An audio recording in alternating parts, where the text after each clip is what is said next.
Hello and welcome dear students.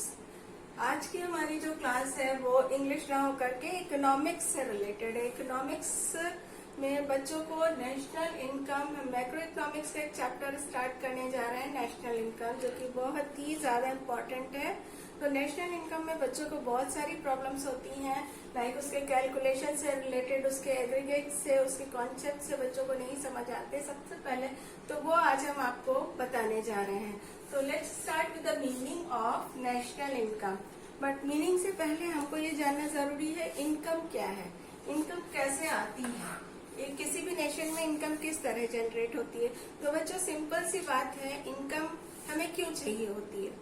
हमें income इसलिए चाहिए होती है कि ह्यूमन नीड्स, हम क्यों चाहते हैं इनकम हमारे पास हो? हमें अपनी वांट्स को सेटिस्फाई करना होता है। It is very natural कि human needs to satisfy their wants, और वांट्स क्या होती है? They are unending. तो मतलब इनकम इज अ फ्लो, जो कभी नहीं खत्म होने वाला फ्लो है। ह्यूमन वांट्स को सेटिस्फाई करने के लिए हमें इनकम चाहिए होती है, जो कि अनएंडिंग है। अब अगर ह्यूमन वांट्स है तो क्या होगा? ह्यूमन वांट्स को हम किस तरह सेटिस्फाई करेंगे?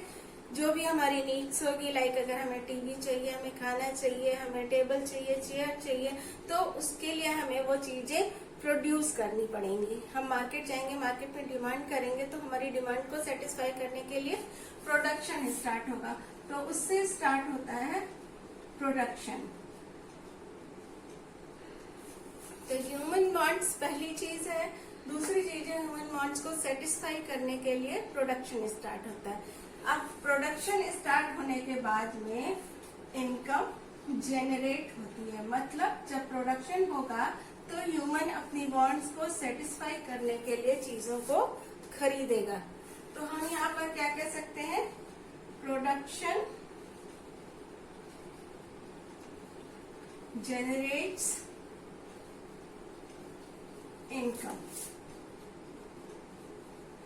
ठीक है, तो first point, production generates income, यानी कि ये इनकम जो जनरेट हुई है प्रोडक्शन पॉइंट्स ऑफ व्यू से। अब दूसरी चीज आती है, अगर हम प्रोडक्शन स्टार्ट करेंगे तो कैसे करेंगे? प्रोडक्शन करने के लिए जरूरी होते हैं 4 factors. Production depends on 4 factors. And what are the 4 factors? Land, rent, labour and enterprise. ठीक है, लैंड, रेंट, लेबर और एंटरप्राइज, ये 4 चीजें होती है जिनसे प्रोडक्शन होता है। तो मतलब ये जो होती है नीड्स ऑफ प्रोडक्शन, ये 4 फैक्टर्स आता है needs of production process.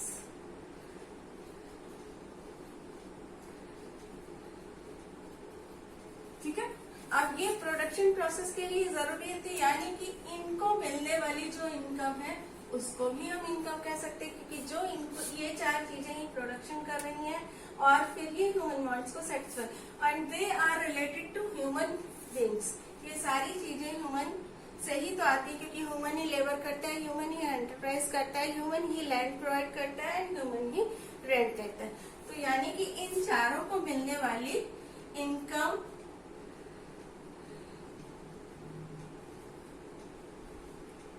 generates by factors। Second point हो गया ये। ठीक है, अब जब फैक्टर्स को इनकम मिल गई तो जाहिर सी बात है आप अपने आप को ले लीजिए, आप एक वर्कर हैं, और अगर आपको इनकम मिल गई है, इनकम मिलने के बाद सबसे पहला काम आदमी क्या करता है? वो एक्सपेंडिचर करता है।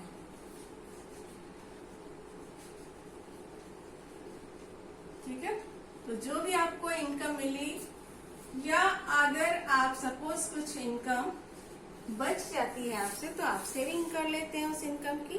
बट जनरली हम लोग एक्सपेंडिचर ही लेते हैं। एक्सपेंडिचर में हमारा सेविंग इंक्लूड होती है, क्योंकि वो आई तो आपके पास ही, वो फैक्टर्स पे तो एक्सपेंड हो ही गई, आपने खर्च नहीं किया उससे कोई मतलब नहीं है। लेकिन क्योंकि इन्होंने तो प्रोडक्शन प्रोसेस में तो एक्सपेंडिचर हो ही गया, तो ये तो हमने आपको समझने के लिए बताया यहाँ पर। तो आप यहाँ पर जनरली आप 3 पॉइंट्स आपके पास आ गए, production generates, income generates by factors and expenditure. तो आप नेशनल इनकम का जब मीनिंग लिखेंगे तो आपके पास 3 पॉइंट्स आ जाते हैं, production point of view, factors point से और एक्सपेंडिचर पॉइंट से। अब हम आपको तीनों पॉइंट्स के थ्रू नेशनल इनकम का क्या मीनिंग है वो बताएंगे। So meaning of national income we can discuss in 3 ways। तो सबसे पहला जो उसमें पॉइंट था that was production point of view. तो प्रोडक्शन माने आपने समझ लिया था कि प्रोडक्शन क्या होता है, जो हम अपनी नीड्स को सेटिस्फाई करने के लिए करते हैं। अब उससे हम नेशनल इनकम कैसे कैलकुलेट करते हैं, देखिए क्या है, national income is the sum of money value of net flow all the final goods and services produced by normal residents within and outside the country during a period of time. देखिए इसमें कई सारे terms ऐसे हैं जो आपको नहीं समझ आ रहा होंगे। Money value of net flow, net flow से मतलब होता है जो हम यहाँ पर देखिए क्लास में दिया हुआ है during a period of time. तो एक पर्टिकुलर पीरियड में जो हमारा मनी वैल्यू होता है फाइनल गुड्स एंड सर्विसेज का। अब फाइनल गुड्स क्या होता है, देखिए फाइनल गुड्स बहुत सारे होते हैं, जैसे सपोज कॉटन है, कॉटन तैयार किया गया, मान लीजिए सबसे पहले कपास से कॉटन निकला, तो कपास एक चीज हो गई, दूसरी चीज हो गई कॉटन, उस कॉटन से थ्रेड बना, तीसरी चीज हो गई थ्रेड, और उस थ्रेड से हमने कपड़ा बनाया क्लॉथ, तो चौथी चीज हो गई क्लॉथ। गुड कॉटन भी है, कपास भी है, थ्रेड भी है और कपड़ा भी है। तो जब हम बात कर रहे हैं फाइनल गुड की, देखिए फाइनल गुड की कोई पर्टिकुलर डेफिनेशन नहीं है, हम ये नहीं कह सकते कि कॉटन फाइनल गुड है, थ्रेड फाइनल गुड है या कपड़ा फाइनल गुड है। कपड़े के बाद भी वो रेडीमेड गारमेंट के लिए जा सकता है। तो ये आपके ऊपर डिपेंड करता है, जब हम किसी चीज को कंज्यूम कर लें, माने उससे फर्दर कोई और चीज प्रोड्यूस नहीं की जा रही है, तब वो फाइनल गुड कहलाती है। सपोज हमने कॉटन खरीद के भी हम यूज कर लेते हैं, उससे हम कोई प्रोडक्शन वर्क नहीं कर सकते, then cotton will be final good. अगर हम धागा खरीद के मार्केट चलाते हैं तो धागा हम अपने सिलने के लिए यूज कर रहे हैं, हमको उसको सेल नहीं करना है, तो थ्रेड हमारे लिए फाइनल गुड हो गई। अगर हम सिंपली कपड़ा खरीद के लाते हैं तो कपड़ा फाइनल गुड हो गया, और अगर रेडीमेड गारमेंट लाते हैं तो रेडीमेड गारमेंट फाइनल गुड हो गया। तो मतलब जो चीज कंजम्पशन के लिए यूज होती है, प्रोडक्शन के लिए नहीं होती, वो फाइनल गुड्स एंड सर्विसेज कहलाती है। तो एक तो टर्म हो गया नेट फ्लो, हमने आपको बताया कि करंट पीरियड ऑफ टाइम का जो भी इनकम है, दूसरी चीज final goods and services. Next यहाँ पर टर्म आया वो है नॉर्मल रेसिडेंट्स क्या होते हैं। देखिए रेसिडेंट्स आपका जो सिविक्स में आप पढ़ते हैं वो डिफरेंट है, इकोनॉमिक्स में जो नॉर्मल रेसिडेंट्स की डेफिनेशन है वो डिफरेंट है। इकोनॉमिक्स में नॉर्मल रेसिडेंट से मतलब होता है जिस कंट्री के लिए आप प्रोडक्शन कर रहे हैं, माने आपका जो प्रोडक्शन प्रॉफिट है वो किस कंट्री के लिए फायदा कर रहा है। अगर आप फॉरेन में भी प्रोडक्शन कर रहे हैं लेकिन उससे जो इनकम प्रोड्यूस हो रही है वो आप इंडिया के लिए यूज कर रहे हैं, तो आप इंडिया के नॉर्मल रेसिडेंट्स कह जाएंगे। और यहाँ की जो फॉरेन कंपनीज है वो उसका प्रॉफिट जो है वो अपने कंट्री में लेके जाती हैं, तो वो लोग हमारे कंट्री के नॉर्मल रेसिडेंट नहीं है। तो नॉर्मल रेसिडेंट से मतलब होता है उस रेसिडेंट का जो प्रॉफिट होता है वो किस कंट्री से बिलोंग कर रहा है।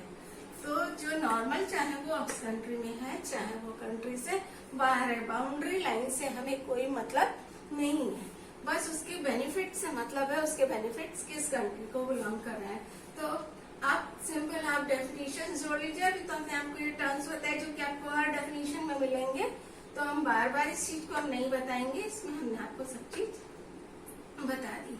तो अब आप यहाँ पर सिंपल ये समझ लीजिए एक पर्टिकुलर टाइम में उस कंट्री के जो नॉर्मल रेसिडेंट हैं वो उस कंट्री में जो भी प्रोडक्शन करते हैं वो प्रोडक्शन उस कंट्री की नेशनल इनकम होती है। तो ये आपका हो गया production point. So the next national income can be calculated और डिस्कस्ड, और उसका मीनिंग दे सकते हैं हम फैक्टर इनकम के पॉइंट ऑफ व्यू से। तो उससे हम कैसे कैलकुलेट करते हैं, देखिए national income is the sum of factor incomes by normal residents within and outside of the country in the form of rent, wages, interest in an accounting year. क्योंकि factor incomes को जो मिलने वाली income होती है, देखिए हमने आपको 4 फैक्टर्स बताए थे, land, labour, capital and enterprise. ठीक है, तो लैंड को क्या मिलता है, रेंट, लेबर को मिलता है वेजेस, कैपिटल को इंटरेस्ट एंड एंटरप्राइज को मिलता है प्रॉफिट। और यू कैन से कभी कभी उसको लॉस भी बेयर करना पड़ता है, बट यहाँ पर हम जो मिलने वाली इनकम है लॉस मिलता नहीं है, तो मिलने वाली इनकम है rent, wages, interest and profit. तो जो भी इनका चारों का सम है वो किसके द्वारा, बाय द नॉर्मल रेसिडेंट्स। हमने आपको ये पहले बता चुके हैं, with in and outside of the country. तो एक साल में जितने भी इनकम होती है चारों फैक्टर्स की, उसको कैलकुलेट करके हम नेशनल इनकम निकाल सकते हैं। ये होता है factor income point of view से। Now next is from expenditure point of view. तो the third point is expenditure point of view. Expenditure से हम कैसे कैलकुलेट करते हैं, देखिए सिंपल लैंग्वेज में हम कह सकते हैं कि जो भी हमारा आउटपुट होता है उन पर फैक्टर इनकम्स जो भी एक्सपेंडिचर करता है एक पर्टिकुलर टाइम में, वो एक्सपेंडिचर होता है। अकॉर्डिंग टू द डेफिनेशन देखिए, net output of the commodities and services flowing during the year from the country's productive system. माने एक कंट्री के प्रोडक्टिव सिस्टम से जो भी नेट फ्लो आउटपुट हुआ है वो किसके हाथ में जा रहा है, कंज्यूमर्स के हाथ में, into the net addition of the country's capital goods. तो जो भी हमारा कंज्यूमर्स के हाथ में जा रहा है, जितना सर्विसेज या कमोडिटीज जो भी प्रोड्यूस हो रही हैं और जो कंज्यूमर्स के हाथ में जा रही हैं, यानी कि मतलब कंज्यूमर्स उन कमोडिटीज और सर्विसेज के लिए कितना एक्सपेंडिचर कर रहा है। प्रोडक्शन और सर्विसेज कैसे जाएंगी कंज्यूमर के हाथ में, जब वो कुछ इनकम को खर्च करेगा। तो उसका जो भी एक्सपेंडिचर्स है इस कमोडिटी और सर्विसेज के लिए एक पर्टिकुलर पीरियड ऑफ टाइम में, वो उस कंट्री की कैपिटल इनकम, वो सॉरी नेशनल इनकम होती है। Now our next topic of related to the national income is national income at current price and constant prices. See, पहले तो दोनों के मीनिंग समझ लीजिए क्या होते हैं करंट और कांस्टेंट प्राइसेस। देखिए, it is the money value of all the final goods and services produced in a year at current price. माने उस ईयर में जो प्राइसेस चल रहा है वो होता है करंट प्राइस। देखिए, prices are depend on the demand and other situations. ये आप अलग अलग अभी एक्सरसाइज में या माइक्रो इकोनॉमिक्स में आपने पढ़ा होगा, नहीं होगा तो हम इस पर भी एक चैप्टर आपके लिए बना देंगे। पर फिलहाल आप ये जान लीजिए, करंट प्राइस का मतलब होता है जो उस ईयर में चल रहा है। तो जब हम एक पर्टिकुलर टाइम पे प्राइस जो भी चल रहा है उससे हम मनी वैल्यू कैलकुलेट करते हैं फाइनल गुड्स एंड सर्विसेज की, तो हम कहते हैं कि national income is calculated on the current prices. अब इसको हम जो दूसरा टर्म हम देते हैं that is nominal national income. देखिए, current situation is not a fix situation. कभी हमें प्रॉफिट हो सकता है, कभी हमें लॉस हो सकता है। सपोज एक फार्मिंग का एग्जांपल ले लीजिए, आज हमारी बारिश अच्छी हो गई तो हमारी फसल अच्छी हो जाती है, या किसी टाइम में बोनस हमें मिल गया, या हमारा कुछ प्रमोशन हो गया, इनकम बढ़ गई। उस इनकम बढ़ने से हमारी डिमांड या प्रोडक्शन भी बढ़ सकता है, कुछ भी हो सकता है। तो वो होता है, लेकिन वो जो होता है वो हमारा बेनिफिट जो होता है लॉन्ग पीरियड के लिए नहीं होता है, that is for short period. तो शॉर्ट पीरियड में अगर कोई चेंजेस होते हैं तो उसको हम रियल नहीं कह सकते, वो होता है नॉमिनल नेशनल इनकम। इसको हम इससे कोई भी एक अनुमान नहीं लगा सकते कि हम नेशनल इनकम बढ़ रही है या घट रही है। जब भी हमें ऐसा कुछ मेजर करना होता है कि नेशनल इनकम ग्रोथ कर रही है या पीछे जा रही है हमारी नेशनल इनकम, तो हमेशा हम लेते हैं कांस्टेंट प्राइस पर। देखिए क्या डेफिनेशन है दोनों में, यहाँ पर हमने किया करंट प्राइसेस पे, बस एक सिंपल डेफिनेशन है, it is measured eight fix price. बाकी सेम है, it is the money value of all the final goods and services produced in a year measured eight fix price. अब वो fix price हम कैसे decide करते हैं? Fix price हम अब अभी आप इंडेक्स पढ़ेंगे तो उसमें आपको समझ आ जाएगा। एक हम बेस ईयर लेते हैं, मान लीजिए हम 10 इयर्स के लिए एक पर्टिकुलर हमने ऐसा ईयर हम लेते हैं जिसमें ना तो हमें बहुत ही प्रॉफिट हुआ हो ना ही बहुत लॉस हुआ, तो उस ईयर को हम बेस ईयर ले लेते हैं। जैसे सपोज 1901 से या 2001 से 2010 की बात करते हैं, तो सपोज 2005 एक ऐसा ईयर था हमारा बीच में जिसमें ना कोई लॉस हुआ ना ही कोई एक्सटर्नल प्रॉफिट हो, यानी कि मतलब कोई ऐसी नेचुरल कैलेमिटीज नहीं आई, नेचुरल डिजास्टर नहीं आया, तो उसकी वजह से कोई भी उतार चढ़ाव नहीं आया, तो उसको हमने बेस ईयर ले लिया। उस ईयर के बेसिस पे जब हम फाइनल गुड्स एंड सर्विसेज को की मनी वैल्यू कैलकुलेट करते हैं तो हम उसको कहते हैं national income at constant price, and that is called the real national income. Meaning of final goods and intermediate goods. आप फाइनल गुड्स बार बार पढ़ रहे हैं, फाइनल गुड्स एंड सर्विसेज, यहाँ पर हमारा मतलब दोनों सही है, फाइनल गुड्स एंड सर्विसेज और इंटरमीडिएट गुड्स एंड सर्विसेज। तो अब इन दोनों का क्या मतलब है वो हम देखते हैं, आपको बताने जा रहे हैं। All goods which are meant either for consumption by consumers or for investment by firms are called final goods। देखिए हमने आपको पहले भी बताया, फाइनल गुड्स से मतलब होता है जब कोई चीज हम कंजम्पशन के लिए ले जा रहे हैं, माने वो कंज्यूम हो जाएगी, उसके बाद उससे कोई और इनकम जनरेट नहीं होगी, तो वो गुड जो होती है वो फाइनल गुड होती है। जैसे कि यहाँ पर हमने लिखा है कंजम्पशन बाय कंज्यूमर्स। अब आदमी दाल चावल खरीदता है, उसको कंज्यूम कर लेता है, खत्म हो गई। अब यही दाल चावल अगर रेस्टोरेंट वाले खरीदते हैं, वो रेस्टोरेंट वाले उससे खाना बनाएंगे और उसको सेल करेंगे, तो वो फाइनल गुड नहीं होगी। तो फाइनल गुड कब होगी? जब कोई कंज्यूमर उससे कोई और इनकम प्रोड्यूस नहीं कर रहा है।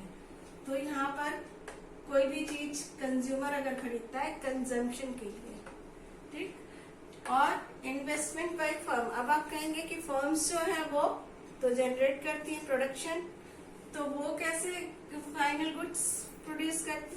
फाइनल गुड देखिए कभी कभी फर्म ऐसी चीजें भी परचेज करता है, इन्वेस्ट करता है जो कि बहुत लॉन्ग टर्म के लिए होती है, जिससे वो इनकम डायरेक्टली नहीं करता है। जैसे मशीन्स है, बिल्डिंग है, तो वो इसका वन टाइम इन्वेस्टमेंट होता है, that helps to the production but not directly, तो वो उसका हो जाता है फाइनल गुड्स। वो उससे खाली बिल्डिंग से या खाली मशीन से कोई इनकम नहीं जनरेट कर पाएगा जब तक कि वो उसमें कोई रॉ मटेरियल नहीं लेता है। तो जो इन्वेस्टमेंट होता है फर्म का फाइनल गुड, और कंजम्पशन बाय कंज्यूमर्स, इन दोनों को हम कहते हैं फाइनल गुड्स। अब इंटरमीडिएट गुड्स क्या होती हैं? Intermediate goods are called which are used for further production, मतलब कोई भी ऐसी चीज जिससे हम आगे प्रोडक्शन कर सकें और उससे कोई भी नई चीज बना पाते हैं। जैसे for example as raw material for further production of other goods. जैसे सपोज हमने लकड़ी खरीदी और उस लकड़ी से हमने फर्नीचर बना दिया या अलमीरा बना दी, तो वो जो हमारी लकड़ी थी वो क्या हो गई? Intermediate good. या for resale in the same year are known as intermediate good. Suppose कोई हमने बिल्डिंग खरीदी और उसी साल उसको, उस साल की बात यहाँ पर क्यों की गई है? क्योंकि नेशनल इनकम जो कैलकुलेट होती है वो एक पर्टिकुलर ईयर में होती है, एक साल की होती है। तो अगर उसी साल आपने खरीदा है, उसी साल उसको सेल कर दिया है, तो वो बिल्डिंग या कोई भी और चीज वो फाइनल गुड होते हुए भी इंटरमीडिएट गुड बन जाती है, क्योंकि उस चीज से आपने नई इनकम प्रोड्यूस किए हैं। तो दो चीजें हो गई, raw material for further production या कोई चीज आपने परचेस की है for resale in the same year. 2-4 साल बाद आप करते हैं तो उसका नहीं मतलब है, अगर आपने उसी साल खरीदा उसी साल उसको बेच दिया तो वो इंटरमीडिएट गुड कहलाएगी। ये था आपका final goods and intermediate goods. Next topic is consumption goods and capital goods. So what are consumption goods? Goods which are consumed for their own sake or which satisfy current wants of consumers directly are called consumption goods. मतलब जो भी चीज consumers अपने लिए, अपने सेक के लिए, माने अपनी भलाई के लिए, अपने वांट्स को सेटिस्फाई करने के लिए खरीदता है या कंज्यूम करता है, वो होती है कंजम्पशन गुड्स। उससे हम डायरेक्टली अपनी वांट्स को सेटिस्फाई करते हैं। इन कंजम्पशन गुड्स को हम दो चीजों में डिवाइड कर सकते हैं, दो पार्ट्स में, ड्यूरेबल गुड्स और non durable goods. Durable goods में लाइक हम टीवी ले सकते हैं, फैंस है, एसी है, कूलर है, ये सारी हमारी ड्यूरेबल से मतलब होता है जिसको हम फर्दर यूज कर सकते हैं। और नॉन ड्यूरेबल जिसको एक बार यूज करने के बाद में वो खत्म हो जाती है, लाइक मिल्क है, वेजिटेबल्स है, ये सारी चीजें नॉन ड्यूरेबल गुड्स पे आती हैं। अब next is capital goods. Capital goods are fixed assets of producers which are repeatedly used in production of other goods and services. मतलब जो कैपिटलिस्ट या प्रोड्यूसर किसी प्रोडक्शन के लिए खरीदता है और उसको रिपीटेडली यूज करता है। रिपीटेडली यूज यानी कि जैसे मशीन है, मशीन एक बार उसने खरीदी और बार बार मैंने फॉर अ लॉन्ग टाइम 10-20 साल के लिए भी उसको वो यूज करता है, तो वो होता है कैपिटल गुड। मशीन्स हैं, बिल्डिंग्स है, तो ये सारी चीजें कैपिटल गुड्स होती हैं जो रिपीटेडली यूज की जाती है प्रोडक्शन प्रोसेस में। ये सारी चीजें यहाँ पर हम इसको नॉन ड्यूरेबल में नहीं डिवाइड करते। कैपिटल का मतलब ही है वो एक असेट होता है। असेट का मतलब which are use for a long time, तो ये होता है कैपिटल गुड। बट यहाँ पर हम एक चीज बताना चाहेंगे, ये दोनों ट्रेड ऑफ करती है। मतलब किसी भी इकोनॉमी में या तो वो प्रोड्यूसर कैपिटल गुड्स प्रोड्यूस कर सकता है या कंज्यूमर गुड्स। अब जाहिर सी बात है, अगर कैपिटल गुड्स यूज होंगी तो कंज्यूमर्स की वांट सेटिस्फाई कम होती हैं, तो थोड़ा सा यहाँ पे ट्रेड ऑफ होता है। लेकिन एक प्लस पॉइंट ये होता है कैपिटल गुड्स को प्रोड्यूस करने में, कैपिटल गुड्स से हमारी possibilities for in the future time में बढ़ जाती हैं कि हम कंज्यूमर गुड्स को प्रोड्यूस कर सकते हैं। लेकिन अगर कंज्यूमर गुड्स ज्यादा प्रोड्यूस होता है तो फिर हमारी इकोनॉमी थोड़ा सा पीछे जाती है। तो इसका मतलब हमको कैपिटल गुड्स और कंज्यूमर गुड्स में बैलेंस बनाए रखना चाहिए, ताकि हमारी कंट्री भी चलती रहे और हमारी वांट्स भी सेटिस्फाई होती रहे। तो हमें दोनों ही चीज का प्रोडक्शन करना जरूरी होता है, क्योंकि एक का प्रोडक्शन दूसरे को गिराता है। So next topics will be discussed in coming videos. Please do like, share and subscribe.